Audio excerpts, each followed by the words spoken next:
Na hapo akili ilikuwa ipo, sio kwamba nimepagawa na mapepo, nimechanganyikiwa sielewi. Nilikuwa ninapagana na pepo, lakini najikuta akili ipo. Naelewa kabisa, unakuta naelewa kinachoendelea. Kwa hiyo yule mtumishi akaniambia kazana na kuomba, nikani mtu wa kufunga, ni mtu wa kuomba kufunga, na jinyima kula, naenda takavu hivyo, Mungu niponye, Mungu niponye, Mungu niponye. Sasa Mungu akaweka uweza na mimi kwenye mkono, kwa sababu nimeandika kwamba mtaweka mikono juu ya wagonjwa nao watapokea afya. Kwa nilikuwa nasimamia lile neno, nachukua mkono wangu na uombea, naweka Biblia mbele yangu, naanza kutamka, Mungu umesema hivi na hivi, ulimponya huyu, niponye na mimi Mungu. Yaani nilikuwa nikiomba tu hivyo, ninatapika. Wapendwa, nimetapika, nilikuwa natapika hata glasi 2. Yaani natapika, natoa makozi ya damu, natoa mengi, au nikianza kumwaga kama maji, nikifanya tu maji, yani maji yanatoka, yani mpaka unajiuliza mbona nimefunga sijanywa maji, haya maji yametoka wapi? Hivyo.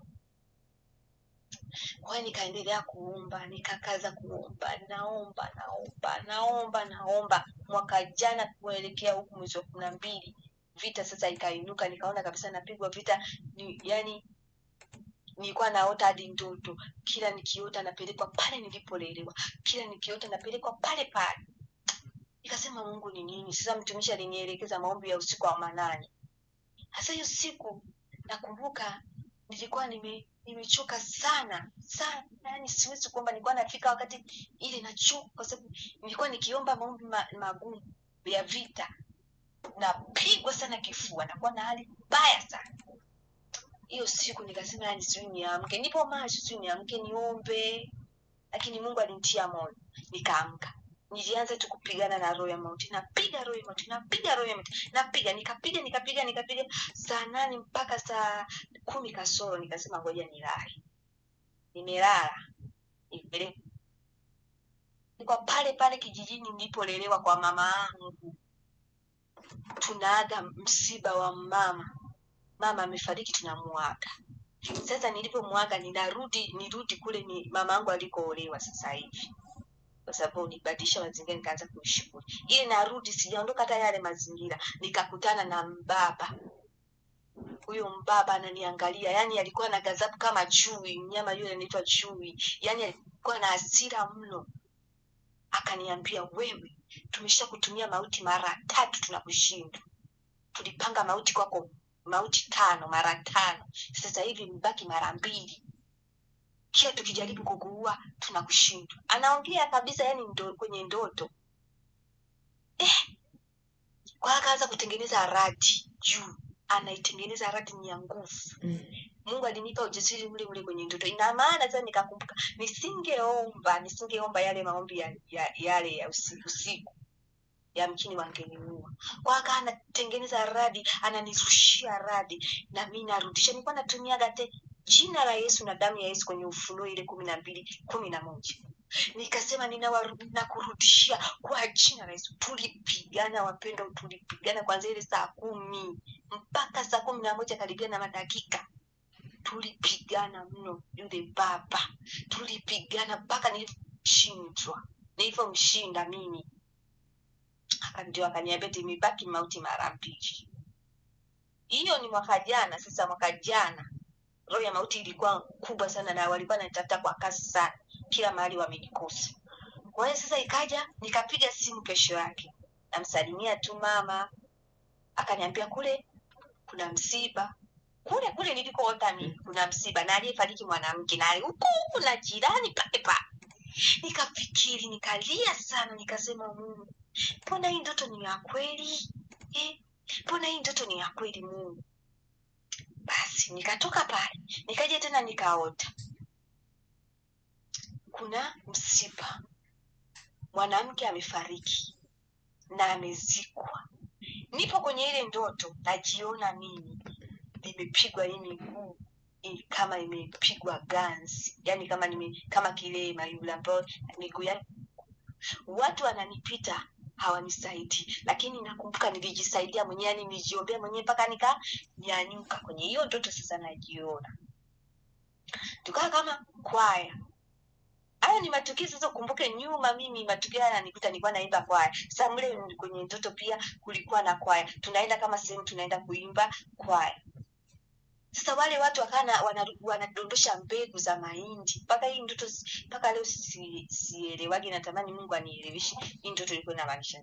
Wanadondosha mbegu za mahindi. Sasa mimi na najua tu kila kitu, naona hichi ni dhambi, hichi kufanya hivi, kumwaga vitu ni dhambi. Kwa nikana naongea ile kwa upole, jamani, kumwaga vitu ni dhambi, msidondoshe mahindi. Nikaa naokota, wenzangu wanaendelea kutembea hiyo kwaya, mimi naokota vitu, mahindi wanadondosha. Mbele yangu kulikuwa na mama na kijana. Ukumbuke sasa, aliyenipa alikuwa mama wa makamu kama kwenye ndoto hii, na kijana kama huyu nilimuona kwenye ile ndoto, wamesimama. Huyu mama anamwambia kijana, chukua hii nini, okota haya mahindi. Yani na wenyewe wakanitega, kumbe walikuwa wananitega mimi. Wamemwaga mahindi, wamecheza mchezo. Huyu mama anamwambia kijana, okota haya mahindi. Huyu kijana anasema, hapana, siwezi kuokota. Sasa mimi kule nyuma nilikuwa naokota mahindi, kwa nikafika hapa, jamani, kwa nini mnabishana? Mahindi kumwaga sio vizuri. Nikaokota yale mahindi. Yule mama akasema, afadhali tulikuwa tunakutafuta. Sasa haya mahindi nenda katupe pale kaburini. Pale kaburini ndio kama hivyo naambia, alizikwa mwanamke. Amezikwa kama leo kaburi bado bichi. Na mimi naenda kumwaga mahindi yale leo. Sasa mimi nikaa kwa mbali sana na kaburi hili. Nikachukua yale mahindi niliyookota, nikarusha. Yani unarusha kama ile kitu unarusha utaki, yani unakifanya hivyo utaki, unakifanya kitu utaki. Kwa nini mimi nikatupilia ni kitu ambacho sitaki, nikayarushia kwenye kaburi hili. Yule mama akasema, umeshakanyaga kwenye eneo la msiba, unatakiwa ule chakula. Kumbuka ile kwaya ambayo nilikuwa nayo yenyewe na yoyoma inaendelea, mimi nipo peke yangu. Nikawaambia siri, nikamjibu, nilikuwa na ujasiri kwenye ile ndoto.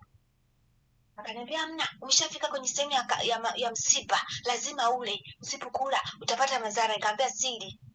Akaniambia kuna wali, nakumbuka mpaka chakula alichoniteja. Kuna wali, kuna samaki. Hapo sasa hapo cha msiba ninashangaa, hamna watu. Naona tu kaburi lile bichi, lakini hamna watu. Nikawaambia, na huo wali wenu na hiyo na samaki siri. Akaniambia usipokula utapata madhara. Nikamwambia sipati madhara yoyote, Bwana atanilinda. Nakumbuka niliongea hivi. Nikamwambia Bwana atanilinda, sipati shida yoyote. Nikaishia ndoto ile, ikaishia pale. Nakumbuka niliota ilikuwa Ijumaa kuamkia Jumamosi, ambapo natakiwa nitoke off. Na natupewaga off. Natakiwa nitoke off Jumapili niende kanisani. Nikatoka, nikaenda kanisani. Sasa pale mtumishi anaomba hiyo siku, anakemea roho ya mauti. Mimi huku nikalipuka. Yakaanza sasa kuongea, huyu tunamtafuta muda mrefu, alikula vitu vyetu. Wapendwa, kula huku. Yani mimi nilikuta naongea ni kitu ambacho si kwamba nimehadisa, mimi nilikuta kula huku kila sehemu. Na jamani, yakaanza kusema, huyu tunamdai vitu vyetu. Unamdai nini? Na kiangalia mimi ni binti sawa, sio yule ambaye nilikuwa napenda sana vitu vya wanaume, kula. Yani ilikuwa hivyo. Nilikuwa napenda kujitafutia mwenyewe, kama ni 200 hiyo. Sasa nimekula nini? Alikula vitu vyetu, tunamdai. Lazima huyu afe, lazima huyu tumuue, lazima huyu afe. Yani anasema hivyo hiyo siku, lazima afe. Kwa nini mnamzuia? Huyu kumuua? Tunamtaka huyu. Sasa nikiangalia vitu nilivyokula, ni ile soda ya yule kaka na ile sukari ya yule mama. Sikula hela ya yule kaka, sikula hata 100. Sikula. Kwa yakapambana siku hiyo, nikaombewa kweli, nichukua kama yani sio nichukua ni sasa sikumbuke nichukua muda gani kuombewa na kukaa kwenye hali ya kawaida mpaka kutulia, ibada ikaendelea. Lakini walikuwa na sema vitu, ndio nikaja kujifunza vitu hivi, kula jamani, tusiwe tunakula, tuambie hata watoto wetu, hata mabinti wengine tusipende kula. Sasa mimi walitaka kunichukua kwa hali hiyo wale watu, kwa sababu eti nilikula vitu vyao. Basi nikamshukuru Mungu, nilipoombewa pale ndo nikaendelea kuombewa na kuombewa kuhusu kifua kwamba walinipa ile sumu, ilikuwa ni sio sukari, ilikuwa ni kansa. Na mimi nilikuwa nimelala siku moja. Yaani Mungu anatupenda jamani. Mungu anakuonyesha tu kama hivyo vina uchanga wako. Kama mimi nilikuwa ni mchanga, hata sijui uchanga wa kiroho, ni mchanga wa kiroho. Lakini Mungu alikuwa ananionyesha. Kuna siku nikaa nimelala, nikaa nimeota ndoto mimi huyu nimelala chini, mwingine amesimama pembeni. Nimejikuta nimefungwa, yani kama manyoka fulani hivi nimefungwa mingi, kama miguu ya kama tandu. Mtu ambaye anamjua tandu au yule jongoo alivyo na miguu mingi, ndio mimi nilikuwa nimefungwa. Nikajihurumia sana. Nikamuuliza huyo mtu, niliona kama kuna mtu pembeni. Nikamuuliza mbona ni nini hii? Akaniambia kuna vifungo kama hivi unavyojiona huu ndio umefungwa hivi. Hasa hapo ni usiku, nikashtuka, nikaomba, nikalala. Sasa Mungu ana njia nyingi, akiona tena uelewi atakuonyesha tena kwa njia nyingine. Nikasielewi ile kitu. Sasa nikaa nafanya usafi humu ndani. Nikamaliza nikapaka chini, nipo kibarazani, nimeanika dekio vizuri. Baadaye si nirudi kufanya nini? Kuangalia pembeni, nikamkuta yule tandu ambaye niliambiwa kuna vifungo kama huyu kama tandu au jongo vilivyokuwa vipi. Na kweli nikakuta tandu kwenye kibaraza na kulikuwa peupe tu. Nikasema Mungu unanipenda. Ndio umenionyesha kweli, umeniona kule kwenye ndoto labda sielewi, ukanionyesha huku. Kwa hiyo yani kwa kweli nimesumbuliwa mno na roho ya mauti. Nimetafutwa kwenye kila aina. Watu baki wamenitafuta. Nadhani hata watu wa familia, kwa sababu nilivyoona napelekwaga kule kwa mama yangu kabisa, na pia natafutwa kwa sababu kuna kipindi pia nishaanguka mapema, akasema huyu tunataka tumtoe, anataka kurejesha upendo kwenye familia. Yeye kama nani? Siku tu nikaa nimepeleka sadaka ya shukrani, nikaalika. Mimi napenda sana yani napenda hivi. Nikaalika familia kwamba tukatoe sadaka ya shukrani, tumshukuru Mungu, ametufundisha na mengi. Baba mmoja akasema siwezi kwenda, mtoto mdogo asije akatupeleka Freemason. Nikasema Mungu wangu, mbona nimeenda kutoa sadaka kwako, kwa nini huyu? Nikasema wewe Mungu unajua. Kwa hiyo ni kitu kama hicho, nimefuatiliwa, nimetafutwa. Hiyo kansa imenitafuta, vita ya familia imenitafuta, upande wa mama yangu, baba yangu kule sipajui. Nadhani hata wao wanikumbuki, lakini vita upande wa huku. Na mwaka jana nikaoteshwa. Kuna mbaba ambaye alikuwa anaumwa kwenye familia, jobaki na mama yangu ambao ni mtu na kake na bibi yangu mzamama. Alikuwa anaumwa sana. Nilisimama na yule baba. Mimi ni mdogo sana, miaka 20, lakini yule baba ni mtu mzima. Nilikuwa nasimama watu kuambia tuchange hela huyu tumpeleke hospitalini. Sasa nikaoteshwa amefariki. Nilikuwa nimeota mwaka jana mwezi wa kwanza amefariki. Kwenye msiba tukapelekwa pale ambapo nililimia mimi yale makaburi. Nikapelekwa pale. Nilipopelekwa pale ni mimi tu nilijiona, na nilimuona huyu baba ambaye alisema huyu asije akatupeleka Freemason. Yeye ndo nilimtambua. Wale wengine wote sikuwajua. Sasa tulikuwa kwenye hali ya kumzika yule baba. Mtu akauliza anayefuata ni nani? Anayefuata ni nani? Yule baba ambaye aliniambia huyu asije akatupeleka Freemason, akatamka jina langu, anayefuata ni Joy. Na yeye ndo alikuwa amenikamata, nilikuwa naonekana kwenye yule msiba, nilikuwa nalia sana sababu ya upendo na huyo mtu. Sasa hapo ilikuwa mwezi wa kwanza kuelekea mwezi wa pili. Nimekaa mwezi wa pili. Mwezi wa 3 tarehe 1 yule baba alifariki. Na ili lazima niende. Nikasema Mungu, na nipende, ulinionyesha hii ndoto ili niombe. Jamani, vitu kama hivyo mimi vimenikea. Tusipende kula na tusimame pia kwenye familia zetu hizi. Kuna wachawi, yani kuna wachawi tu. Tusipende kuamini kila mtu. Watu sasa hivi wamekuwa ni maadui wa nafsi zetu. Si salama kabisa, watu si salama. Yani tuwe makini, wapendwa wangu, tuwe makini. Ni kitu ambacho nakuyadisia, ni kitu cha kweli. Mimi nilipewa sukari tu, sukari kidogo, yani kipuu, yani sijui nisemeje, ni kidogo, hata mkono haujai. Nilifanya tu kulamba mara moja tu, kumbe nilikuwa nalamba mauti. Nilikuwa nimelamba kansa. Kansa imenisumbua, imenira, ilikuwa imeshaozesha kifua, mpaka nawaambia natapika damu. Ni kitu ambacho nimepiga picha ili hata mtu nikimwona ni uongo nimuonyeshe picha. Niliweka na Biblia pembeni kabisa. Vitu nilikuwa natapika mpaka bosi wangu anashangaa, huyu mama anashangaa, ndio unatoa hivi vitu. Natoa vitu vingine ni vyeusi kama, yani kama mwanamke anavyoingia kwenye siku zake hivyo, ni nyeusi ti, mpaka najihurumia. Yani natapika pale mpaka najihurumia, nasema Mungu, yani unatapika mpaka humo ndani, kwa ndani kuna vurugana, yani harufu mbaya, yani uchungu si uchungu, yani mpaka nilikuwa nashika kichwa, nasikia yani uchungu wa vile vitu vinanuka. Naona uchungu kama ndimu, kama limau, kisa ile sukari niliyopewa. Tuwe makini kwenye kula.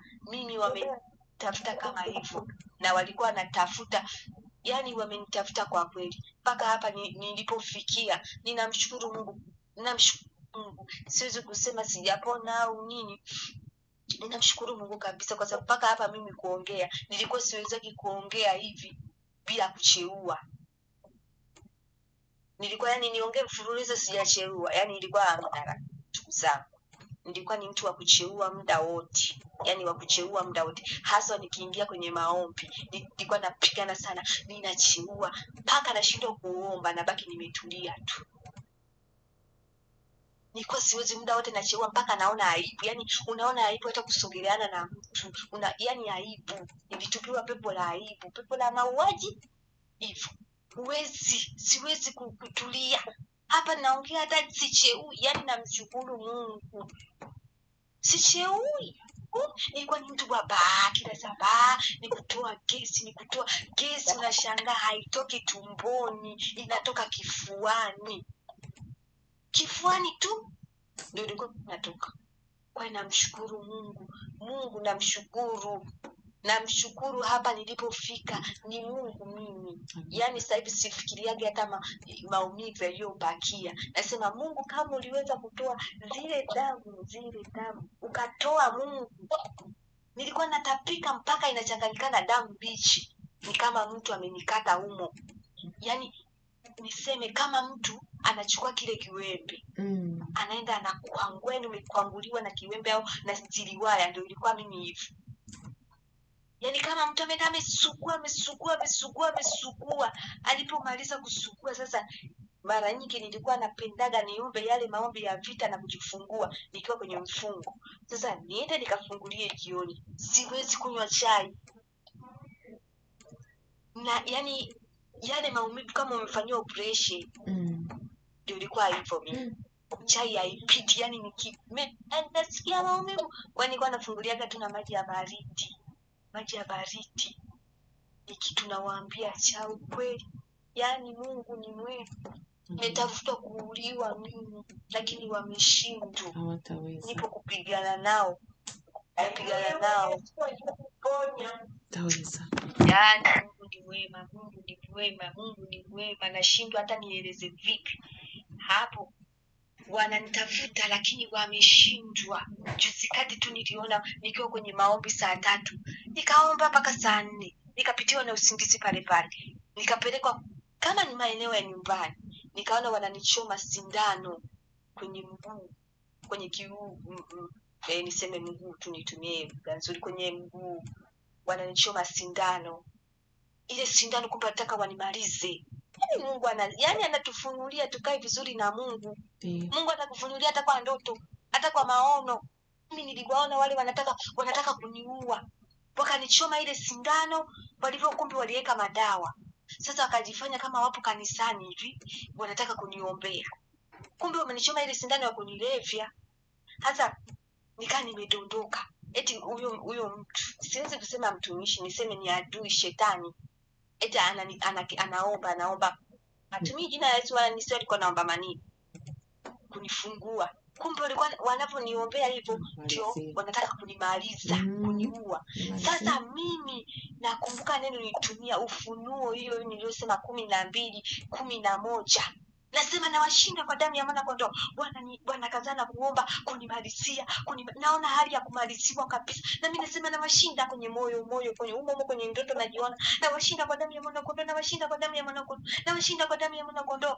Nimekuja kushtuka saa 5 na madakika. Ila ile hali tu ya kushtuka, kila nikijikakamua nitoke kwenye ile hali, nashindwa. Najitahidi nitoke mle, nashindwa. Naona wananiua, nashindwa. Nikasema niombe. Nikaomba. Kumbe ukitaja hata neno moja tu, Yesu anaweza. Imani. Haleluya. Namshukuru Mungu. Sasa hivi wapo wanapigana sana na kutafuta nyota yangu. Wanaisaka mno. Wanasema tunaitaka huyu. Yaani wanaongea vitu vingi, lakini niseme nimalizie hapo. Mungu ameniponya. Mungu yupo, ni anaponya. Mimi nimemuona. Hali nilikuwa na hali mbaya. Yule kaka alinifunga kwenye kila aina. Usu Zawadi alinifunga, na pale aliponishika kidole alinifunga, akanitupia majini mahaba tu na kunitupia wanaume wazinzi tu. Ni kitu ambacho naongea ukweli. Wanaume walikuwa nakuja kwangu, mimi na umri ndio nao ni sahihi kuolewa, lakini walikuwa nakuja kwangu ni wanaume wazinzi tu. Hakuna mwanaume atajifanya ameokoka siku 2-3 anatuambia tuzi. Walikuwa wote hivyo. Ndio akili imekuja kufunguliwa baada ya kwanza kufunguliwa mimi. Nikasema kumbe ndio maana walikuwa wamenifunga. Nimemkataa, akasema si amenikataa, ataolewa na nani? Akawa anatuma wanaume wazikali pia 7 ni wazinzi. Kwa ni kitu ambacho Mungu awabariki tu kwa kweli. Tuendelee kuomba, tukae vizuri na Mungu. Hapa nilipo ninarukaruka, sitazami tena maumivu nilionayo. Kwa sababu sicheui, hali ngumu ilikuwa inanisumbua kwenye kucheua, lakini sasa hivi na maumivu yale ya ndani. Yani sijali, nasema Mungu wewe kama uliniponya kile hata hichi. Kwani nawatia moyo wanawake wenzangu, wa mama na wote watakao nisikia, tukae vizuri na Mungu, tumuombe tu Mungu. Kwa Mungu sema hivi, hakuna linaloshindikana. Na nawaambia pendeni sana kuomba, kutumia neno la Mungu. Mimi nimemuona Mungu, nilikuwa naikaka Biblia mbele yangu, nasema imeandikwa. Imeandikwa Mungu kama huyu uliponya, na imeandikwa humu makusudi ili sisi tupone. Mungu leo nataka nikuone mimi. Na Mungu anaonekana. Kwa hiyo Mungu anaonekana. Mungu awabariki. Ninawapenda sana. Amina dada yetu. Amina. Jamani, Yesu Kristo si ni mzuri? Yesu Kristo ni mzuri wapendwa. Yesu Kristo ni mzuri. Ngoja niwaambie dada zangu, mama wenzangu, ona Yesu Kristo ni mzuri, anatupenda. Kutuletea huyu dada ushuhuda huu. Dada Joy, hujui ni wangapi humu ndani umewapa nguvu. Hujui, mimi mmoja wapo. Mtu asikudanganye eti ukimtumikia Mungu hautapewa vita. We ndio utatengenezewa ya kwako special. Wakina mama, Yesu Kristo anatupenda wapendwa. Karibuni. Amen. Kwa hiyo yani ni kama alitenda tendo la ndoa katika ulimwengu wa roho bila yeye kujua. Kwa hiyo kuna vitu vingi katika ulimwengu huu. Kuna watu wanaishi kwa sura ya kibinadamu, lakini ndani mwao sio wanadamu, na ni wengi sana. Ni wengi sana wanaoishi, unaona kabisa ni mwanadamu huyu, ni ndugu yangu. Lakini katika ulimwengu wa roho kumbe yani unaishi na mauti, unaishi na majini, unaishi na vitu ambavyo havieleweki katika ulimwengu wa roho. Kwa hiyo tunapaswa kuwa na nguvu za Mungu ndani mwetu. bila nguvu za Mungu au bila dada yetu Joyce kusimama na kujipigania mwenyewe, dada angeshindwa. Na ndio maana vilikuwa vinamshinda kwa sababu alikuwa hana ile nguvu. Na alipopata kusimama imara na kumjua Mungu wetu na kuenenda katika njia za Mungu, alipata kuwashinda. Kwa hiyo hili linatufunza tunapaswa kushika neema ya Mungu sana. Ndio maana kila siku wanasema tunapaswa kuwa tunamshukuru Mungu kwa kila jambo. Yaani hapa ulimwenguni kuna vitu vingi vinavyopitikana, kuna watu wanateseka. Yaani ukisikia tu utasema wow, kunaishi aje? Kuna watu wanapitia vingi. Yaani unaamka tu asubuhi unaanza kulalamikia Mungu, mimi sijapata chakula kabisa hivi. Kuna watu wanatamani hata wani afadhali wasio wanakula chochote ili tu wapate amani ya moyo, lakini hawaipati amani ya moyo. Yaani kuna watu ambao hawatamani hata mali za dunia. Wanaomba tu uhai, hii pumzi tu.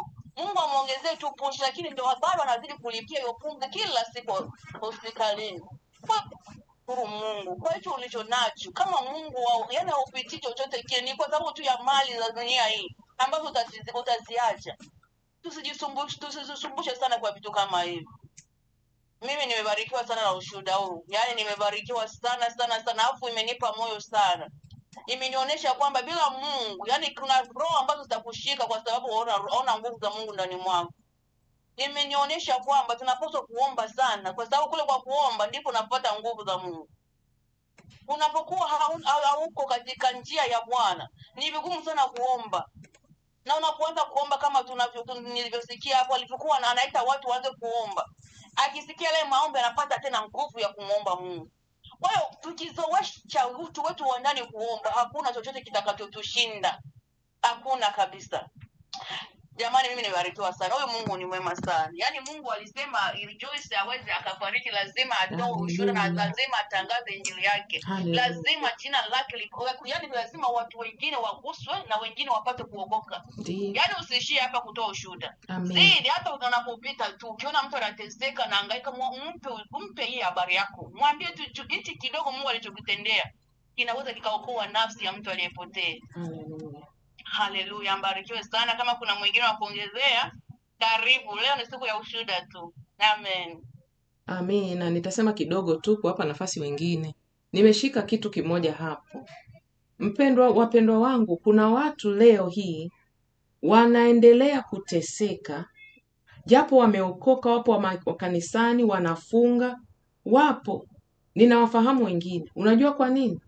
Kuna mwanangu mmoja wa kiroho, binti yangu anapenda kusema, wameng'ang'ania magamba ya Sauli. Magamba ya Sauli ni silaha ambazo hazijafanya nini? Hazijahakikishwa.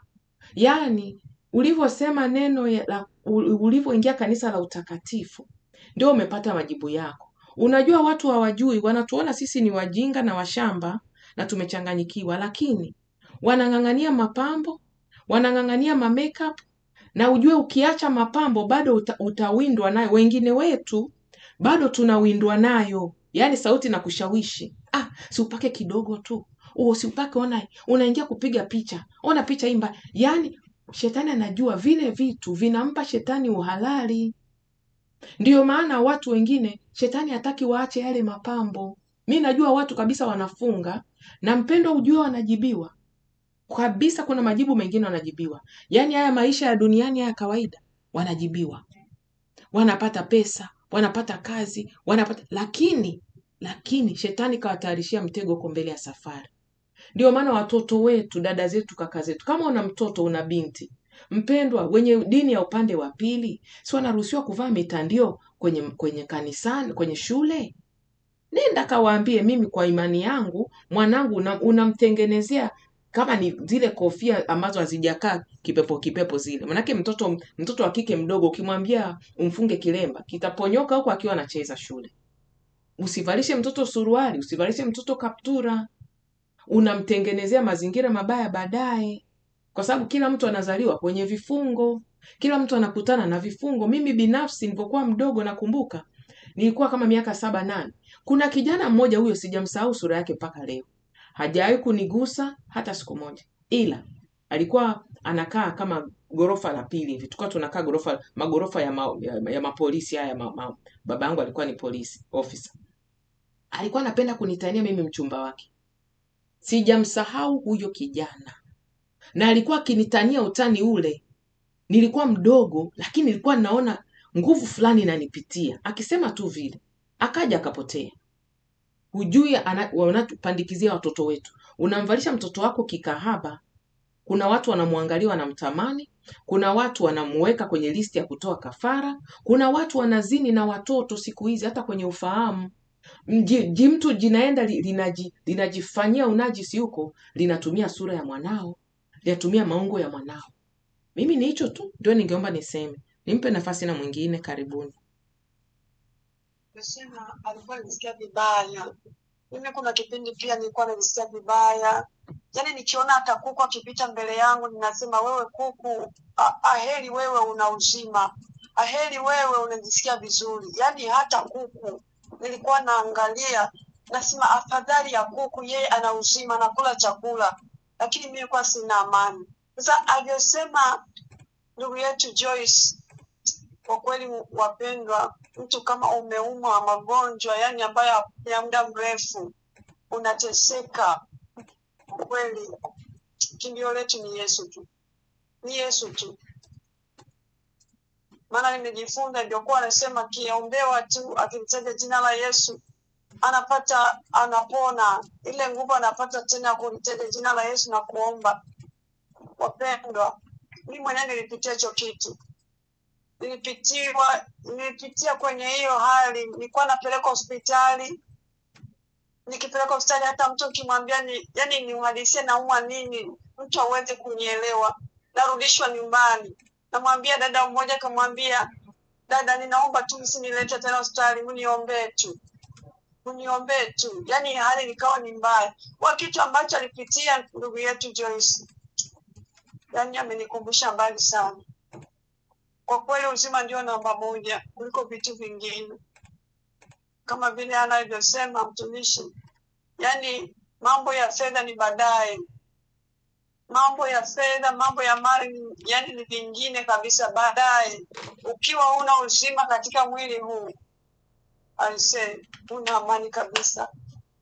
Kwa hiyo nashukuru Mungu kwa sababu Mungu wetu anasikia, Mungu wetu anatupambania, anatuzunguka hata kama maadui wamejipanga namna gani, lakini ukilitia jina la Yesu, yeye anashuka kama vile neno linavyosema, sema niiteni wakati wa mateso nami nitashuka kuwaokoa. Ni kweli Yesu anatuzunguka wapendwa. Yesu anatupigania dhidi ya maadui zetu.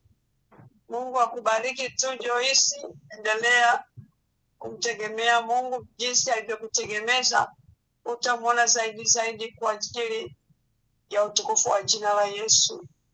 Amen. Niliposema kwamba niliona kwamba amesema yule baba amejaribu kunioa mara 3, wameshindwa, bado mara 2. Sasa tulikuwa na maombi tu, mchungaji alikuwa anaongoza maombi ya kwenye YouTube, watu wako mbalimbali. Na mimi nilifuatilia kwa njia ya YouTube kutokana na nipo kazini. Tukawa tunaombewa pale, tunaandika mahitaji yetu, na niliandika kweli, naomba Mungu endelea kuponya kifua, endelea kukitakasa na nipone kabisa. Na nilimwambia Mungu, ukiniponya, yani mimi ni mwinjilisti, nitaenda kuwaambia na wanawake wenzangu kwamba Yesu anaponya. Nilimwekea Mungu nazidi tu, nikaeka na zingine. Nikamwambia Mungu, mdomo wangu hautasengenya, hautaenda kuongea mambo mapipuuzi, nitaongea neno lako. Basi tupo pale tunaomba. Yule mtumishi kijana wa pale kanisani namfahamu, ila yeye hajui historia yangu kwa sababu yeye bado ni mgeni. Akafika kwenye jina langu, akaombea Joyce, akaniombea. Akatamka, akasema Joyce, Mungu amenionyesha nikiwa hapa umetafuta kuuliwa mara 3, lakini Bwana anasema wale wameshindwa na wewe utapona. Dumu kwenye maombi. Yani nilimshangaa Mungu, nikasema yani pale sasa ndio unaanza, kumbe ile ndoto ilikuwa ya kweli. Mungu huyu anijua, tunaonana tu, hajui hata jina langu, hajui historia yangu. Huyu kaka imekuaje? Nikamshukuru Mungu, nikasema Mungu, kama umemwonyesha mtumishi wako tukiwa kwenye maombi, tena ilikuwa maombi ya kuomba kibali kwa waliopata neema ya kufuatilia, ilikuwa kuomba maombi ya kupata kibali. Mimi nikasema kibali cha kupona, lakini nimemwonyesha mtumishi wako kwamba wamenitafuta, na kweli mwaka jana mwezi wa 11 Mungu alinionyesha kitu kama hichi na wakashindwa, na ilikuwa kadhabu ya pale pale nyumbani. Kwa hiyo kama huyu umemthibitishia, na wale walionekana kwa ndoto tunapigana na radi walishindwa, Mungu hata hivi wameshindwa. Yani wapenda tuombe. Yani na ushuhuda nyingi hapa kazini kwangu. Nakumbuka hicho kipindi. Sasa nataka kuongea kitu kingine. Samahani, nitawachukulia muda. Nikiwa kwenye changamoto ile ya kuumwa. Sijui mnanisikia? Kwenye ile changamoto ya kuumwa. Tunasikia. Amina. Tunasikia.